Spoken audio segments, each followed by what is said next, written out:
Break news చూస్తున్నాం. తాడిపత్రి మాజీ MLA జేసీ ప్రభాకర్ రెడ్డి కీలక వ్యాఖ్యలు చేశారు. కేవలం ప్రెస్టేజ్ కు పోవడంతోనే చాలా కోల్పోవలసి వచ్చిందన్నారు.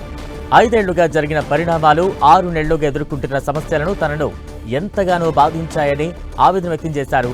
తాజాగా ఫ్లై యాష్ విషయంలో అల్ట్రాటెక్ సిమెంట్ కంపెనీకి క్షమాపణలు చెప్పారు.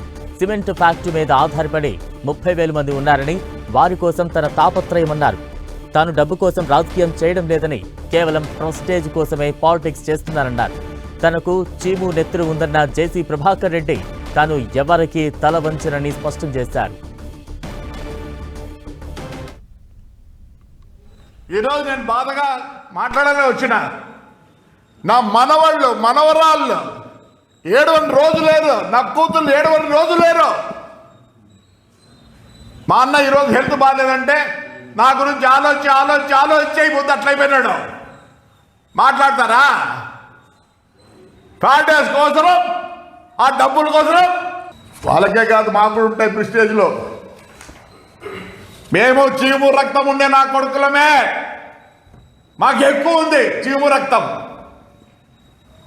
ఎక్కడెక్కడ తల వంచాం.